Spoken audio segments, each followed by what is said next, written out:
tour guide, professional tour guide, historian, and author who holds a Bachelor of Arts degree in American Culture from Randolph-Macon Women's College. Becca has over a decade's experience in tourism, public history, and museum education. She's a past board member of the National Women's Party, and she co-authored the book 111 Places in Women's History That You Must Not Miss.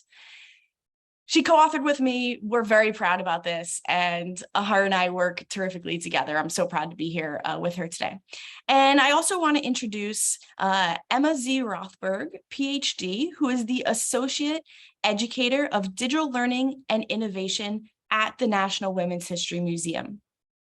Emma earned a BA in history from Wesleyan University and an MA and PhD in history from the University of North Carolina at Chapel Hill. Her graduate research focuses on gender, cultural, and urban history in the United States, and her professional interests include the role of digital humanities in expanding public awareness and the knowledge of history. Okay, well, thank you for being here with us today, and thank you for listening to my kind of long introduction. I would love to pass this off to Rebecca Grawl. And Becca, can you please just introduce the audience to our profession as tour guides? What do we do? What are our responsibilities? What unique skill set do we have? Go ahead. Sure. Well, thank you, Kaitlin, and thank you to everybody who's tuning in today or watching this later. We really appreciate everyone's support. So myself, Kaitlin, we're professional tour guides with a tour of our own, but both of us have been working in this industry for a number of years. And what we do as tour guides is sort of a little bit of everything. We are public historians. We're here to distill, interpret, share, uncover, explore history, but it's not in a static way. We're often very much focused on place-based learning, which is why this map was so appealing to us as a project, because what we do as guides is we want to get you out there. We want you to be walking the streets. We want you to be seeing the sights. We want you to be feeling those moments. So we're very much in the space of trying to bring history to life in an experiential way and very much in a very tangible way. That said, I think it's important to note that for our industry, the pandemic was a very, very big sort of setback and impact. And I think for us as individual guides, for us as a company, really exploring and understanding the importance of history and connecting with it and being up close to it really came through during those 2 years. I think that was something we really felt. It did encourage us during the pandemic, again, as TOHO, but also as individual guides, to be creative in the ways in which we lead tours and explore. And so working with digital resources, whether they were virtual tours or a digital map like this, I think is a way in which our industry is starting to really experiment and really starting to look at what tourism can be beyond simply let's get out and walk a mile and see these places. So I think being a tour guide because it is so dynamic, it's evolving, it's changing, and we're at a really important crux, I think, in our nation's history and cultural life where we're really trying to understand our history and understand it in a way beyond simply names and dates on a piece of paper. Excellent. Thank you so much for representing what a tour guide is. Next, I'd love to pass this on to Emma and just give her the floor about all things National Women's History Museum, which I think most of us are probably familiar with. There's an excellent presence, and I really just want you to introduce yourself, the work that you do there, and talk about the museum. What's the status of it? How can we support? Where can we find you? And let us know. So Emma, please. Yeah, absolutely. So Kaitlin, Rebecca, thank you so much for having me here today, and thank you all for joining the three of us. This is really excited. I was ecstatic to help create this map, and really excited to continue talking about it today. So for those of you who don't know the National Women's History Museum, we are America's national institution for the promotion, documentation, and interpretation of women's history. The museum serves to present a complete view of American history by broadening public understanding of women's distinctive contributions to our national discourse while providing a safe forum for global dialogue on issues related to women and other marginalized populations. So currently we are an online museum. We do not have a physical presence, but What that means is that we are able to be really nimble and that we are able to do really innovative things like create awesome digital resources like Mapping Suffrage. So my job as the Associate Educator of Digital Learning and Innovation is actually a new position at the museum. And what I am tasked with is I am in charge of basically all of our digital resources and our virtual programming. So I'm helping to schedule those and organize those virtual programs. I'm helping to both maintain and update our already amazing array of digital resources, and also getting to create new ones, which is always really exciting for me, given that I'm coming from not only a digital background, but the graduate school background. I just love to be able to kind of get my hands in there and create new content. So in terms of kind of from my perspective, how this project came to be is that before I was the associate educator at the National Women's History Museum, I was actually a pre-doctoral fellow, which meant that I had a part-time position with the museum while I was finishing up grad school. And it was in my interview for the position that I mentioned that I really wanted to build some maps. This was based on my own kind of dissertation and doctoral research. I was creating maps for my dissertation, which focused on parade routes and actually suffrage in particular. And to me, it was so important to actually help visualize the places that people were moving through and not just describe them, but actually put them on a map so people could see them in relationship to spaces that, you know, maybe they recognize, maybe they don't, but, you know, spatial reasoning was so important to me. So I was really excited when the museum allowed me to kind of go ahead with this mapping project. They put me in touch with TOHO, and it was just a wonderful collaboration from there on. So I'm incredibly ecstatic with the final product and excited to talk about it further. Super. Thank you for all that information. Just to give everyone a little bit of a deeper look at our responsibilities within this project, Rebecca and myself developed a lot of the content for the map. So a lot of the wording, the images and whatnot. And Emma did a lot of the back end tech, as well as, you know, of course, our content went through several cycles of, you know, how does the women's history present this, the museum present this information, what language are we using? So we all definitely worked collaboratively, but the way that we're gonna go through the salon today is Rebecca and I are gonna talk about the content, the commentary, the storytelling, the historical facts and data. And then towards the end, Emma will actually bring us through some of the tech, because this is a great resource if you are a teacher, or, I mean, there's tons of uses for it. You can also create a map. This isn't something that's, you know, so far out of reach. And so we want to give you a little bit of a look at the back end as well. So with that, I'm going to transition into sharing my screen, and we will pull up the map. As I do that, if you would please comment in the chat box, have you already explored the interactive digital map? Have you played with it? What have you noticed? What have you liked about it? Any kind of feedback we'd love to hear.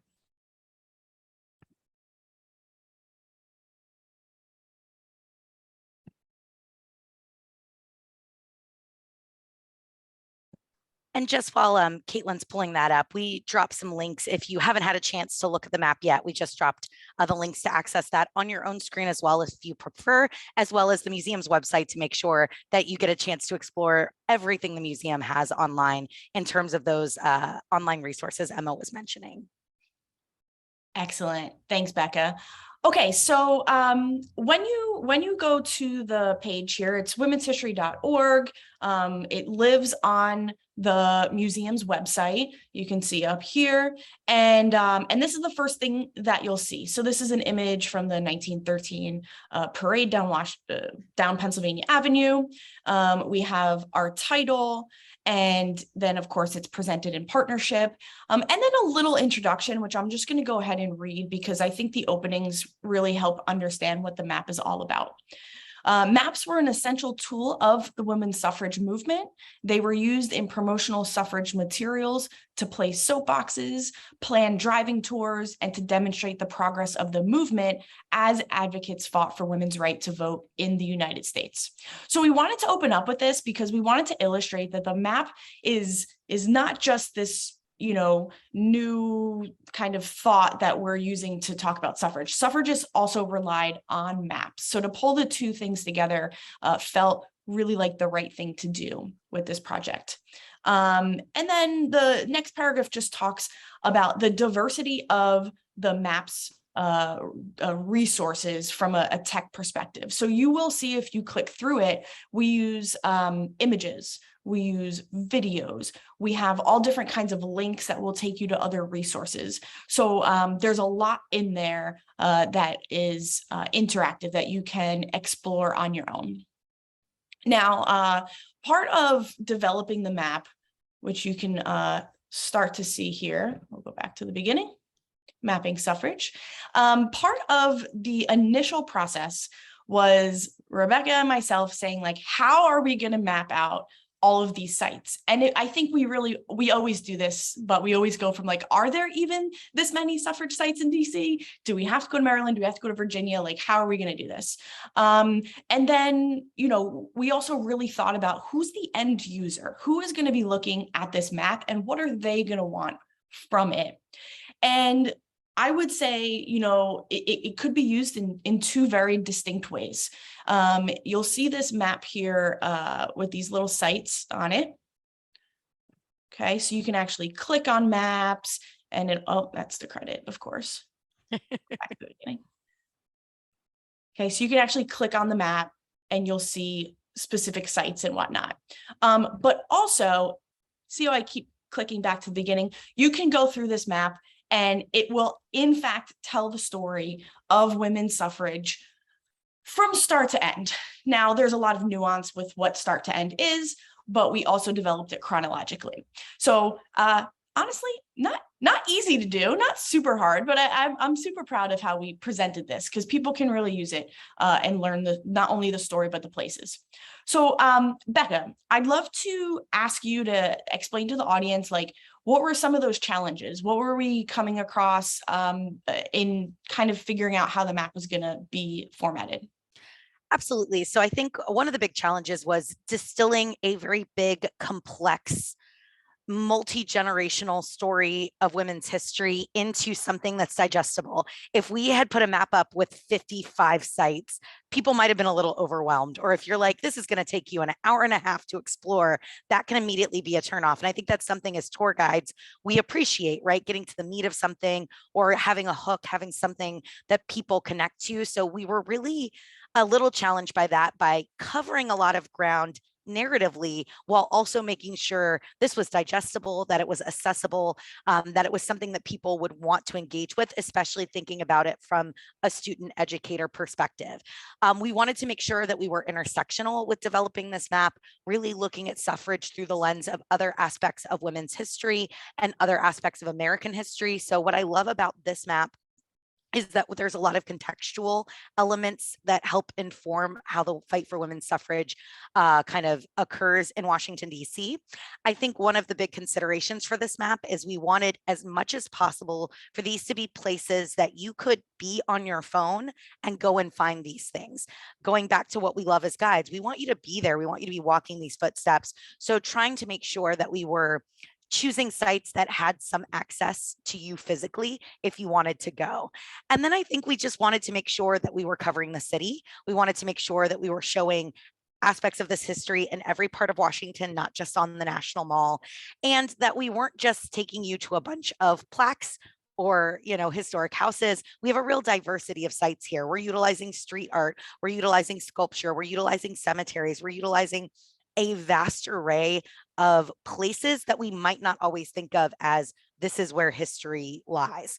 And that was a challenge, but also I think something that makes the map really interesting, especially if you do go out, for those of you in the region, if you go out and explore these places, you're going to find that you're seeing parts of the city or an aspect of the city you might not have thought could tell women's suffrage story. Yeah, definitely. Thanks for noting all the different sites on here. I'm personally a cemetery nerd, and so we definitely have a couple of those in here. And despite whatever people like, however you like exploring sort of downtown area or really getting out there, there's stuff for you here on this map. So I also will say, explore on your own, but also hire a tour guide. All right, so we're going to actually take you through the map. As an overview here, the map, the virtual map, it's about 27 slides long. So there's like 27 different clicks, but there's about like 15 locations. Okay, roughly. So how is that possible? I'll give you a couple of, for instances, there's a congressional cemetery with 2 headstones. So each of those headstones is a different slide, but it's still congressional cemetery. The Capitol building, for instance, there are many statues inside the Capitol that help us tell the story of suffrage. And so the Capitol is woven throughout this map. But again, it does really go across the city. So the first slide that we have here is an introduction. Again, talking about what was the timeline? What is important to know? How does this affect us sort of into current events? So I'm going to go ahead and read this. I'm not going to read all the slides. Don't worry. I would not do that to you on a nice afternoon like this. But I think that this one and probably our closing is really important. Okay. So the struggle for women's suffrage spanned across decades, with one generation founding a movement that future generations would be called on to finish. Much of the early organizing efforts gained momentum at the Seneca Falls Convention in 1848, but it would be a long and arduous struggle until American women secured the right to vote. While 1920 is recognized as a year when many American women gained suffrage through the ratification of the 19th Amendment, it is important to acknowledge that this was not a universal experience. Some women across the country had access to the ballot prior to the 19th Amendment, which was a federal amendment, but many would still be restricted even after 1920 because of other limitations and restrictions and other kinds of laws. But despite these tragic moments of violence and death and all these different experiences that these suffragists went through, they persevered with great mental, emotional, and physical strength and really did truly pave a road toward equal representation. That is a short overview of the movement. Now, of course, we could talk about it for days, but you will see that the slides that we put in here help show sort of what was going on before the 19th Amendment, what was happening in those moments right as it was, at its highest political tension, and then even also what came after that, such as the Equal Rights Amendment. I think, like I said, we don't have to read all the slides, but I do encourage, and I think Becca and I will go through this, is reading the titles and the subtitles to just give an idea of what the themes are throughout the story. What are those specific places that we're talking about as well? So as I click the arrow, you can also keep an eye on the map and see where it takes us. Okay, so first place we're going to is the United States Capitol, the Rotunda specifically. I think that this is a pretty recognizable statue. I think I see it pop up on social media and in different resources, but it's called the Portrait Monument. It is in the Rotunda, which is on the public tour, so it is fairly accessible.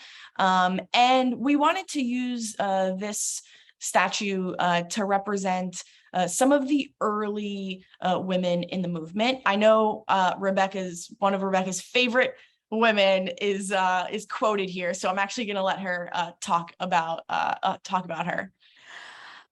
Well, first, before I read the quote, I will just say a big resource for us was our own book, 111 Places in Women's History in Washington, D.C., that you must not miss. And we had done a chapter on Lucretia Mott, and I just thought it was really important to acknowledge her in this map. There are some representations of Lucretia Mott in Washington, D.C., but this is really one of the most significant. And I just find her to be sort of one of the forgotten women in many ways. She gets overshadowed by the bigger personalities of Susan B. Anthony and Elizabeth Cady Stanton. And so this was just my little bit of advocacy to get Lucretia Mott there. This quote is fantastic. Let women then go on, not asking favors, but claiming as a right the removal of all hindrances to her elevation in the scale of being. And I love this quote too, because what this is about is not just a vote. It's not just about access to a ballot box. We're talking about our fundamental human rights, which is an important aspect of the fight for suffrage. There's a lot of complexity here, but what many of these women are talking about isn't just, can I go and vote in my local election? It's, do I have full rights of citizenship? And that's an important thread that we start with this quote, and we sort of bring it back around when we get to Alice Paul at the end. Alice Paul, Lucretia Mott are both Quakers. There's a huge overlap with the Quaker community and the suffrage movement, which is something we definitely touch on in this map and in the book. And I'm sure Kaitlin will show this, but if you are clicking on your own screens and you're looking at this map, don't forget to scroll down on any one of these slides, because you're going to notice that we included a lot of really wonderful resources. So we know that these stories can't be told in a paragraph. We know that they can't be told in a chapter of a book. It's very challenging. So what we wanted to do with the map was really think about each of these slides as a snippet. It's a bite, it's a hook. It's there to give you the initial context, but we want people to explore further. And with these resources, we obviously included all of the great content that the National Women's History Museum has more in depth on their website. We also wanted to share videos, podcasts, YouTube videos. We wanted to share interactives that are online, as well as really wonderful articles and resources. So as you're clicking through, we may not always do it on every slide, but make sure you're scrolling down because there's a lot there to help sort of supplement that story. Good point. Yeah, thanks for pointing out the resources. I think once you start clicking on those, you're definitely in a history nerd, tunnel. So good luck. As for the portrait monument, yeah, so this is Lucretia Mott right here on the right. And then on the left, you have Elizabeth Cady Stanton. And then in the middle there, you have Susan B. Anthony. I think one of the interesting things about the suffrage movement is that Susan B. Anthony definitely gets associated with the movement. But by the time the 19th Amendment is passed in 1920, Susan B. Anthony is not even alive anymore. This is truly generations worth of a movement. And then the fourth one back here is uncarved because it's open. It's open to whoever deserves that spot. Maybe Rebecca or Emma will have that one day. I don't know. And this is sculpted by Adelaide Johnson, who is a fantastic, fascinating female sculptor of the movement. And really, we could have done like a whole in-depth slide about her as well. Yeah. And she is buried at Congressional Cemetery, which is featured in this map.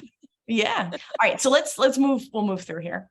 Also, this is another slide that talks about the portrait monument, but instead of showing you the statue, we actually showed you images of the two women that we were talking about. And then the commentary shifts a little bit more to Elizabeth Cady Stanton, who was the author of the Declaration of Sentiments, which is essentially was a kind of a mirror document to the Declaration of Independence, stating all men and women are created equal. So it's sort of a founding document that we wanted to acknowledge.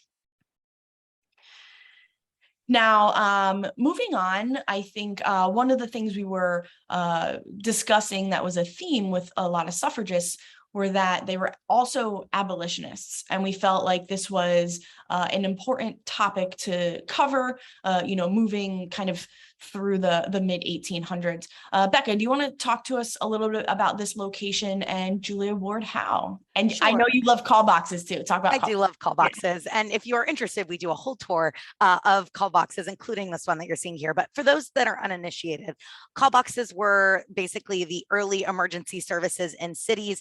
These call boxes are put up on street corners to give you access to alerting your local fire or police department to emergencies. Most of these call boxes go out of use by the 1970s, 1980s, and you can imagine you just have these sort of cast iron pieces sitting on city corners. What many cities have done, including DC, is convert them into historical markers, works of art. This is one of 8 that the city of Washington hired and commissioned an artist and historian to turn into call boxes to tell the story of 8 important women. This is Julia Ward Howe, who's a New Englander, although she will spend time in Washington, D.C. This call box is outside of a pretty famous hotel, the Willard. If you are a guide or if you've spent time in downtown DC, you probably know the Willard. The Willard is a place where Abraham Lincoln stays before his first inauguration. MLK stays there before the March on Washington for Jobs and Freedom. So it has this really incredible, rich history. Julia Ward Howe, who had been a very actively engaged abolitionist, a writer, a creator, a creative, an organizer, she is going to be staying at the Willard Hotel, and she is going to get the inspiration for what becomes the Battle Hymn of the Republic, probably one of the most famous songs of the 19th century. That is typically what she's remembered for. I think sometimes people forget how engaged truly she is with the suffrage movement, especially after the Civil War. She spearheads a number of statewide and local groups. She writes about difficulties in balancing child rearing and home life and domestic and civic responsibilities. She really talks about how women are expected to do it all with very little support from their community. So she's writing about things that are really, I think, quite contemporary in terms of her concerns. So we wanted to include this, one, because the call box is such a cool element and way to uncover history in our city, but also because it's really important to acknowledge that overlap between abolition and suffrage and the tension that also arises within the movement from that, is particularly when we start talking about, as we will in a few other slides, talking about 14th and 15th Amendments. Yep. Definitely. And actually the next slide is the Frederick Douglass House. So Becca, I'd love for you to also touch on that. Now, from a tech perspective, we don't have a picture of the Frederick Douglass House, but we have this PBS video that's linked right from YouTube. You can actually play it right in the map. The first date in what came to be known minutes. as or Anthony even went so And so it's talking about the relationship between Susan B. Anthony and Frederick Douglass. So this is, again, not just a still picture, but a resource that you can interact with. Becca, do you want to just talk a little bit about Frederick Douglass? Yeah, absolutely. So Frederick Douglass is going to live really the last several decades of his life based in Washington, D.C. His home of Cedar Hill stands as a national park site, although it remains currently closed, which is really a huge, I know, bummer for a lot of the tour guides in our community. But it's a really wonderful site in terms of they look at obviously the incredible work Douglass does as an abolitionist, as an advocate for equal rights, as a sort of leader in so many areas. And they do a really good job of talking about his support for suffrage. This is a man who understands that what the full rights of citizenship mean, and that includes access to the ballot box. He certainly considers himself a feminist and a friend of the movement. And he is an advocate. Certainly he's at Seneca Falls, which is, I think, important to note. He is there on the ground with women as this movement really begins in kind of full in 1848, but there are certainly tensions at various points between Douglass and leaders of this cause. And we address this here, particularly with the 15th Amendment. The 15th Amendment is going to be a very important part of post-Civil War rights and freedom, affirming the right to vote shall not be denied by race, but by making no mention about the right to vote not being denied by gender. This is going to be a sticking point for many suffragists at the time. It divides the movement, which we talk about a lot. In terms of suffragists not being monolithic. This is a good moment of division where we see sort of a splintering over whether to support this amendment or not because of the exclusion of sort of reducing gender as a barrier to the ballot box. So we wanted to address that here. Douglass does, on the very last day of his life, though, attend a women's suffrage event in Washington, D.C. That's literally what he does on his dying day. If you are a local, there's a fantastic musical at Arena Stage right now called American Prophet, which really tells his story, the story of his wife's, and particularly does touch on his support for women's suffrage. And I think that's a compelling aspect of his life. Excellent. Becca, thank you for taking And there that. was a question in the chat if we have any update on when the Douglas House will be opened. To the best of my knowledge, there's been no opening date announced. There might be somebody else more connected in our community who might know something. I don't know, maybe some inside scoop from the National Park Service, but sadly, there's been nothing publicly announced about a reopen date, which is really a disappointment at the moment. Yeah. All right, moving on. Our next site here is a historic home where a woman named Marianne Shad Carey lived. And if you go and visit, it's a bit north in the city, just around the Columbia Heights area, not too far off of Meridian Hill Park. There is this marker both on the fence. It's a private residence. It's not accessible as like a museum or anything, but it is a historic site. So there's the marker closest to us here. And then there's also a plaque on the door there. That plaque, I love it. It calls her a Renaissance woman because she truly was many things. She's got many stories throughout this time period, but she is most known for, I think, as being the first African-American female publisher in North America. And she was publishing up in Canada because of the fugitive slave law of 1850. Her family had to flee north. She does end up back in Washington, D.C. She does some work with the Union Army at some point. But I want to move a little bit later into the 1870s. So there was several women with different stories, particularly about the Declaration of the Rights of Women. But what I love about her story is that in 1871, Marianne Shad Carey tried to vote and she was denied. And her response was, you can deny me, but I'm going to make you write it down. I'm going to make you document that you denied my vote so that it exists in writing in a hard copy somewhere. And, you know, for Becca and I as writers, and to now have like a book that's published, like it was very like enlightening for me to understand the power of publishing, right? The power of words. You know, who knows, maybe she was out there protesting and marching, but maybe that wasn't her style of activism. Her style was writing and documenting things down, much like a historian. So I love that sort of resistance of making them document her unique experience in the 1870s.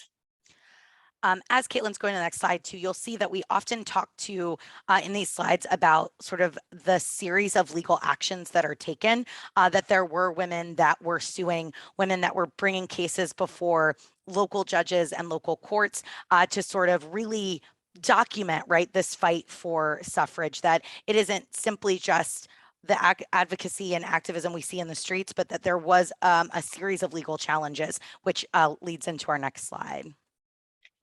Yeah, this is a similar timeline and experience in the 1870s. Sarah Andrews Spencer is a woman involved with the Declaration of Rights of Women.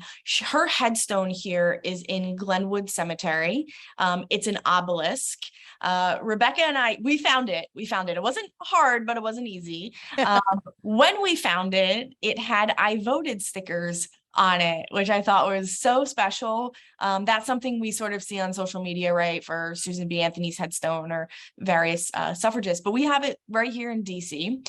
And her story is definitely worth exploring. I'll encourage you to come back and check it out.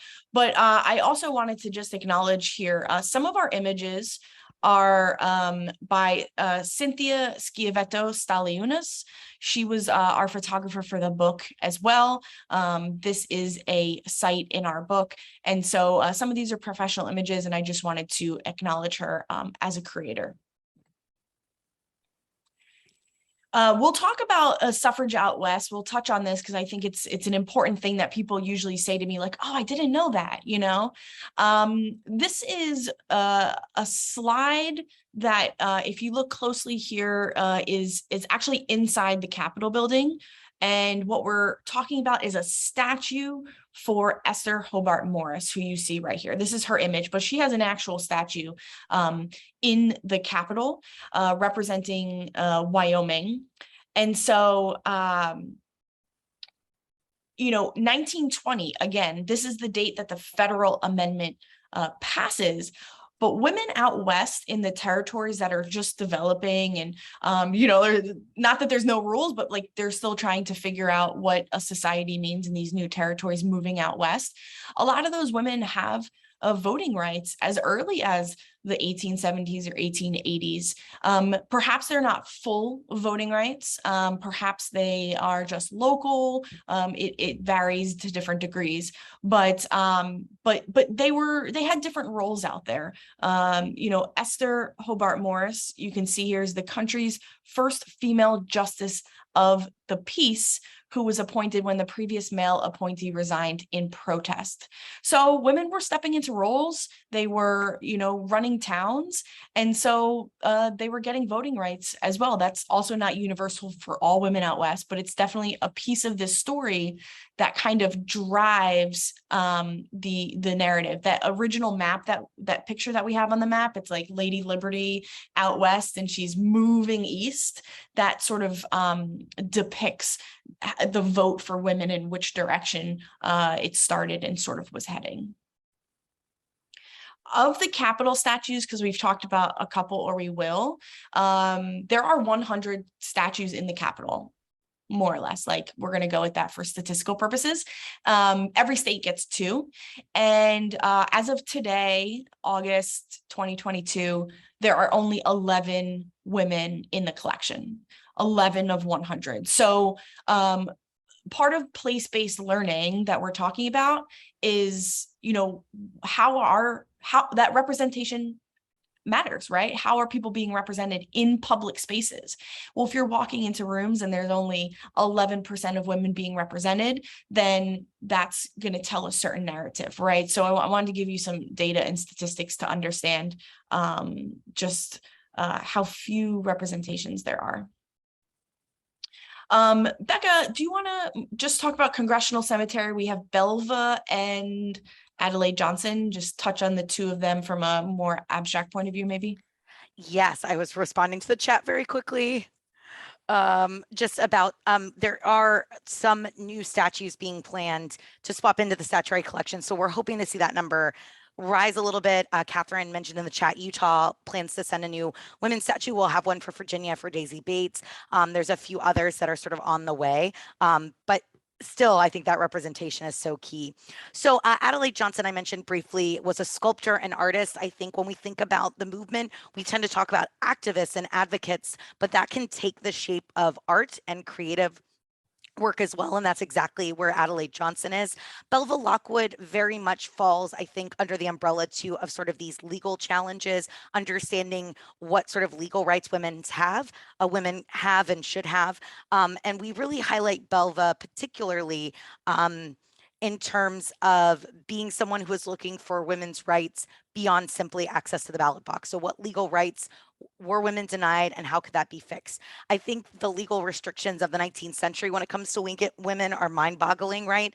You are not just restricted from voting, but owning property, running a business, entering into contacts, handling most legal and financial transactions. So how can you have any economic freedom? How can you have any financial freedom if you're restricted from those aspects? So we really highlight that element of Belva's story, particularly being a trailblazer in law, being one of the first female lawyers in Washington, D.C., the fight she has to undergo to even get her law degree and then to argue before the Supreme Court. She's the first woman to argue a case before the Supreme Court, and she runs for president. Like, it's just sort of this endless list with Belva. She was a cyclist. We're very pro-cycle in my household, at least. So she was a cyclist. She had a pet parrot. She's a fascinating, fascinating woman. And I love this portrait. This is from the National Portrait Gallery. Where she's really represented with that sort of her legal robes. She's represented here as a lawyer in a professional light, as opposed to the portraits of women we typically see in this era. Definitely. All right, we're going to move through this map a little bit quicker and give you a broad understanding of what sort of the second half of it looks like. We're also starting to transition, I think, from a time perspective and a generation perspective. So our next 2 slides, I'm going to go back and forth, represent Mary Church Terrell and Ida B. Wells. And Mary Church Terrell. This is another video here, but she's got such an expansive background. She's a suffragist during this time, but then she's in her older age in the 1950s, she's fighting against segregation, and she's known for integrating lunch counters in Washington, D.C. So Mary Churchill also has a call box in D.C. And I love this one motto that the suffragists really carried with them through the movement, attributed to her: lifting as they climb, or lifting as we climb. Now, moving forward, Ida B. Wells is part of the sort of younger generation, the next generation to come in. She's also fighting at the intersection of race and gender. One of her most well-known stories has to do with the suffrage parade of 1913, which we're going to get into. But she's also a journalist. She's working in anti-lynching campaigns alongside suffrage, or just prior to it as well. And she has a medallion on the extra mile. So we talk about the extra mile here. You can see it listed as the location a few times. The extra mile is basically several sidewalks, like around Old Ebbitt Grill, F Street, G Street, by the White House. And there are these big medallions, and they represent certain people who volunteer their services. And Ida B. Wells has a medallion there. So I encourage you all to go find it. And now I want to just take your attention to the map, okay? Because the next few slides, I'm going to zoom in. The next few slides take us on a little bit of a journey. We are going to start kind of by the Capitol and work our way up Pennsylvania Avenue. Pennsylvania Avenue, known as America's Main Street. This was a story that we absolutely had to tell, not only because it's so significant to the suffrage movement. Suffragists were pretty much the first ones to march in protest down Pennsylvania Avenue, but also this is very much Emma's study of public parades and taking up public space. So what we did with the map was we took Pennsylvania Avenue and we broke it up into like 4 different sites, all representing the suffrage procession of 1913. It starts at the Peace Monument, which is just outside the Capitol. It moves toward the old post office pavilion, the one with the big tower. The next stop, or what we were going to talk about, was the Treasury building, which if you know the story of the 1913 parade, the march didn't even quite make it there. It was part of the plans. There were some happenings, but there was some violence that took over during the 1913 parade, and not everybody made it there, unfortunately, but definitely an important location. And then I'm going to move forward here to the JW Marriott. This is also on Pennsylvania Avenue. Now, the actual building itself doesn't really have to do with the parade, but if you're kind of an explorer and you like to go into buildings and see what you can find, there's a beautiful mural of the suffrage parade inside the JW Marriott in the lobby. I went through the parade pretty quickly, but I don't want to neglect how important it really, really was. Becca, do you want to just talk about how this was kind of a turning point in the movement and what came of it at that time? Sure. As Kaitlin sort of mentioned, the parade's really spearheaded by a new generation of activists in this movement, specifically Alice Paul alongside Lucy Burns. They are really trying to push sort of the prominent suffragists into a more radical direction. And I think it's important to acknowledge that the activities that they were engaging in today might fall under the purview of what we think of as typical protesting. But in this era, it was considered very much outside of what was appropriate for women to do. This sort of pushing is going to really come to a breaking point in 1916 when Alice Paul and Lucy Burns formed the National Women's Party, really sort of separating out a wing of this movement to take on more radical action, more sort of civil disobedience, more of what we think of when we think about this movement. And so these are the women that are outside the White House. I think many of us are used to that image of the silent sentinels, the banners standing outside. These are the women that are going to put their bodies on the line by facing arrest, going to jail, facing feeding tubes, and things like the Night of Terror, which we touch on in the map. But this is really, I think, represents the sort of culmination of decades of feeling as though progress isn't being made. And so really pushing the envelope to get us into that final stretch. And a lot of what we think of when we think about the fight for suffrage is in these sort of last 6-7 years leading up to the ratification of the 19th Amendment. When we think about parades, demonstrations, marching, banners, signs, a lot of this is coming in that sort of last decade's push. Yeah, it's also important, I think, at this point, as tensions are high, to really talk about the segregation within the movement, particularly the parade going down Pennsylvania Avenue. I mentioned Ida B. Wells. African-American women were expected to march in the back of the parade. So even within the movement, there was some conflict, definitely questioning of identities and privilege. A lot of these movements, for instance, outside the White House, are being led by wealthy white women at the time who can afford to, have childcare and whatnot. As we move through this map too, we'll also learn about the American Indian experience, for instance, but there are definitely smaller stories within the movement happening around these events that are noteworthy of talking about. So Becca talked about the Night of Terror and the Silent Sentinels.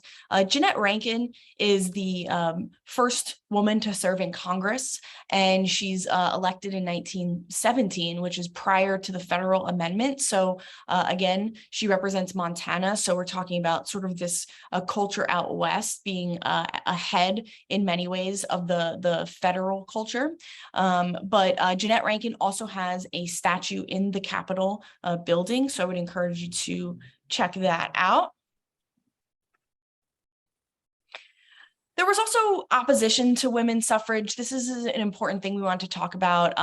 One of the women we talk about in this situation is Juliette Gordon Low, founder of the Girl Scouts. She, for various reasons, like other women, just felt like it wasn't the right thing for the timing, different sorts of personal concerns, larger concerns. But Juliette Gordon Low also has a medallion on the extra mile. So I would encourage you to check that out. Often people assume when we talk about suffrage that all women were pro-suffrage, and that just simply is not the case. A lot of people or women thought that it was a threat to femininity, that everyone would be required to wear pants. I mean, some of it maybe seems a little silly, some of it maybe not, but these are all concerns that are certainly coming up from both men and women at the time. Well, and as just a slight bit of context too, because this was a controversial political moment, there were big groups like the Girl Scouts who felt that it was important to remain neutral, that because the topic was so rife with controversy and political opinion on both sides, it was best to say nothing and to remain sort of in the middle. And I think that's something we often grapple with as tour guides and public historians. And I would assume this is true in the museum space too, is, if we feel like we're in a politically charged moment or conversation, how can we speak to things? How can we address them? And so we wanted to kind of work that into the map to understand the mentality or the reality that there were really significant groups that felt that they had to be neutral because this was so controversial and so charged. We wanted to highlight just a few other just civil liberties at the time, other activist movements that were coinciding with women's suffrage.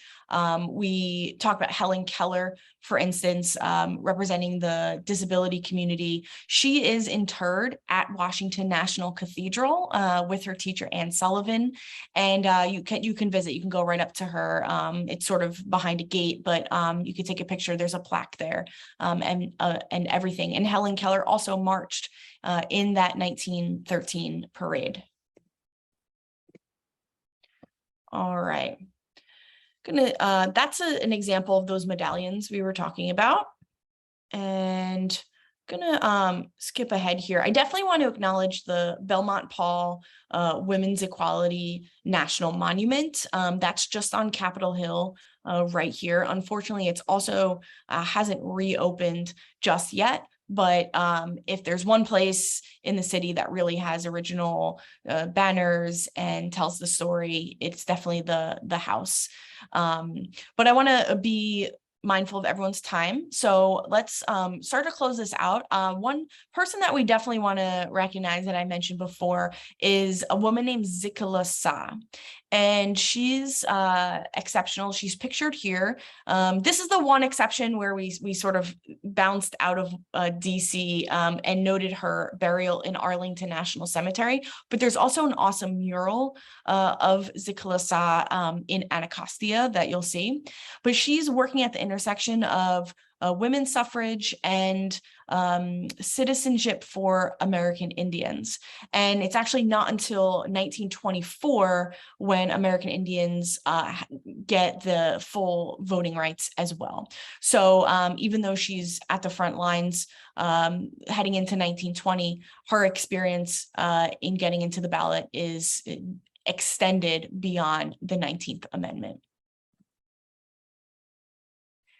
And Rebecca Grawl, because you lead our Equal Rights Amendment virtual tour, how about you bring us into present day with the ERA? Sure. And I did encourage people to drop just their final questions in the chat in case we want to try to get to them in the last minute or two. But the Equal Rights Amendment is originally crafted by Alice Paul, who works really hard at sort of this fight for ratification. And once the 19th Amendment is done, Alice sees it as the beginning. It's not the end. It's not like, great, we got what we wanted. It's the starting point for getting to equality. That's exactly what she wants. She initially names it the Lucretia Mott Amendment. So to sort of bring everything full circle back to Lucretia Mott. That's really what it is. This is something that's drafted. Alice Paul's working on it in 1921, but sort of submitted officially in 1923, and something that's going to take 50 years essentially before it gets a vote in Congress. The amendment, as many of you probably know, is given a timeline, a deadline for ratification, and ultimately falls 3 states short of even the extended date of that ratification. This is something that very much brings us to the present day, though, because we have now reached the necessary seats needed to ratify the Equal Rights Amendment. But there are lots of legal questions and challenges to whether or not that means this should become the law of the land in the United States. We really wanted to include, one, this beautiful bracelet, which is one of my favorite artifacts of anything in DC. This belonged to Alice Paul. She would add a charm to the bracelet for every state that ratified the ERA. We wanted to really include this to really showcase the fact that these stories intersect, they overlap. We think of suffragists as so far in the past, but Alice Paul is alive when the Equal Rights Amendment is fighting ratification in the early 1970s. So these women's stories continue well into our lifetimes for many of us. And so it was important for us to have kind of that arc. Thanks, Becca.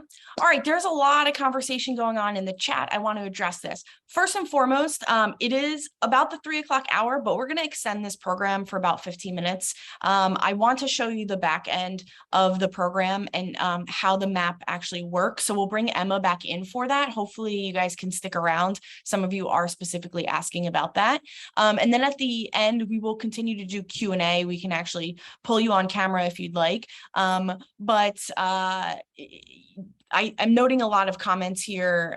One of them, you cannot really walk this map in a day. If you have transportation like a car, you can hit most of them, but it's pretty spread out and there's a lot. So you're going to want to plan to get them throughout several different outings. And then someone else said, if you are visiting DC, do you have a recommendation for guided tour? Definitely reach out to a tour of her own. We have public tours and we of course have private tours where we can customize whatever you want. We can do a specific suffrage tour and take you to these sites and definitely show you some of the stuff that's on the map.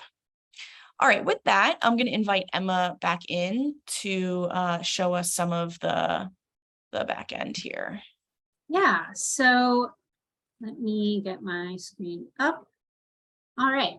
So someone asked this in the chat, but the platform that we decided to use for the map is something called Story Maps JS, which is produced by the Night Lab out of Northwestern University. And the reason that we chose to use this platform is not only is it super user-friendly, but it is free. Really, all you need is a Gmail to log in. This is a Google-based platform, but then you don't really need anything else. You don't have to pay for anything. There's no added bells and whistles that are behind a paywall. So one of the things that was really important to us was that this be something that was accessible and replicable by those who wanted to create their own maps. So as you can kind of see, this is the back end of Story Maps JS. A lot of it is kind of plug and chug, which is great, right? It has very, very simple text boxes. You know exactly where you need to put things. So the way that Kaitlin, Becca, and I worked on this is we wrote the text in a different document, and then I copied and pasted it over, and it auto formats for you. You got to clean it up a little bit, but again, super user friendly. And each slide is going to let you pick a location. The one kind of tricky thing is you do actually have to type in the latitude and the longitude exactly as it appears in this box, or else it gets real wonky. But you can simply get that by going to Google Maps, and you can search and copy and paste the longitude and the latitude that way. And then you can upload either images directly from your computer or by dropping in a link. Basically everything in this, all of the images and videos we use, with the exceptions of the ones that were noted. Kaitlin gave us a few of hers, and we had the other photographer donate some of her photos. Everything is public source. It's public domain images. You can see here we're using something from Wikipedia. So you really can create something like this fairly easily. And then you can, easily with the text boxes here for hyperlinking, it shows you where the text has to be. And you simply, whenever you want to add a slide, you would go down to the bottom, you put add slide, it gives you this blank page, and you can see where things go in. But I will delete that because this map still exists. So yeah, then what you would do is you'd hit, it comes up here, you can preview it after every step. And again, I think one of the really nice things about this map, and mapping in general, not only as a tool for museums or tour guides or tour companies, but for educators, is not only can you have your students create a map like this using something like Story Maps JS, but you can also do it with a piece of paper, right? I mean, if you get students to start thinking about the places that they walk through every single day, or any audience, it doesn't just have to be students. But if you start getting people to think about the places that they walk through every day, and you start to see patterns, which you can see here, we are constantly moving through historical space. And, the spaces around us not only informed historical actors, but they inform us now. And I know that Kaitlin and Rebecca started to touch on this, but when you start moving around in your spaces and in your places where you live, and you start noticing what has a plaque on it and what doesn't have a plaque on it, those silences are almost as important as what is noted. And I think the brilliance of creating these kind of digital maps and being able to pick your own places is that you can try and fill those gaps. So I will stop sharing my screen so I can see the chat. So many questions coming in.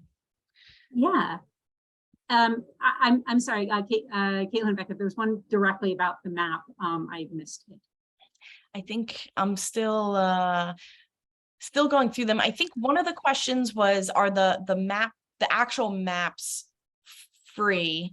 And I think, remember, there were a couple different style maps, right, that we went through. Yes. Landed on. Yeah, so the base map that we're using, you have a choice of a few different base maps. You can load in your own base map. That is all free. It's not extra. The brilliance of Story Maps JS is you don't have to code anything. There is no coding involved. I don't know how to code. I am a PhD in history. I'm not a computer scientist, and I was able to figure this out fairly quickly. So it really is user friendly. But you know, you can also use other platforms. I mean, Google Maps allows you to build maps, again, pen and paper. You know, go find that old atlas that might be sitting, you know, in the backseat of your car and just, you know, start putting pins on it like that. You've created a map. Emma, can you speak to kind of how it ends up on the museum website, though? Is it simply a matter of embedding it? Is it a plugin? I think that's maybe one of the questions coming in is really, how does it go from story map to something you might be able to share publicly?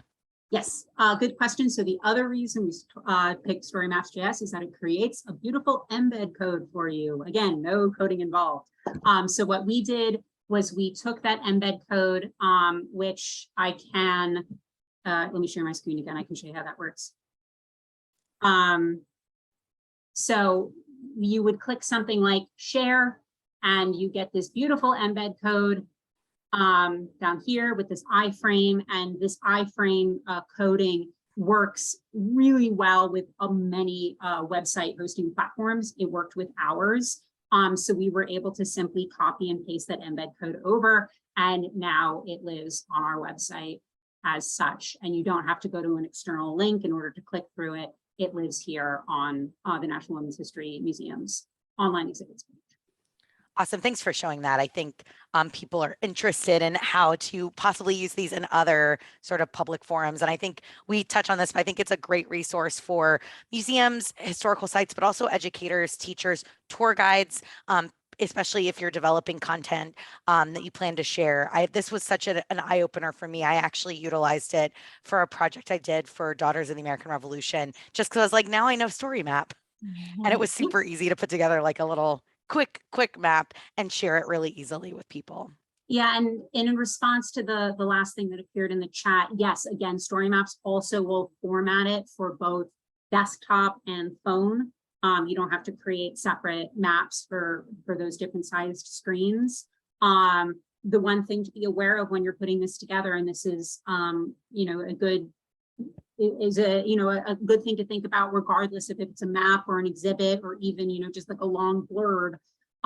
People will only scroll for so long. So one of the things that Kaitlin, Rebecca, and I were really cognizant of is that we tried to fit as much text within a text box without a scroll key, right? We wanted people to be able to look at it. And again, the brilliance of Story Maps.js and a lot of these other digital platforms is it will let you know when your texting is or sorry, not texting, the text is starting to get too long. Yeah. Great. Well, thank you so much. I'm going to do a formal closing right now to the program, but if anybody wants to stay on, I'll stick around myself to chat a little bit or answer any more questions. I want to thank everybody for joining our program today, hosted by A Tour of Her Own in partnership with the National Women's History Museum. We love doing these virtual salons. We do them once a month. We also have lots of live programming and tours in Washington, D.C. So I do encourage you to check them out. I want to just mention quickly that a portion of proceeds today from ticket sales will be donated back to the museum. But if you want to go ahead and make your own donation, you can visit the website here. And as you can see, it's a quick little form. So please do support the museum because we need them. Also, if you want to stay connected to A Tour of Her Own, please consider joining our membership program. We have a basic membership, which gives you discounts. We have a virtual membership. It gives you free access to all of our virtual programs, and then a Trailblazer membership if you want to be best friends with us. So consider all of those things. This is history that belongs to all of us. So I would encourage you to keep sharing it, keep joining programs, keep learning, learn in a classroom, learn in books, learn in museums, step outside and learn your neighborhoods and go explore. Travel and tourism are really great ways to engage all of your senses and get outside. So thank you, everyone. Emma, thank you for joining us today and sharing your time with us. Rebecca Grawl, thank you for your wealth of knowledge, like always. And thank you for everyone in the audience for sharing time with us today as well. Take care.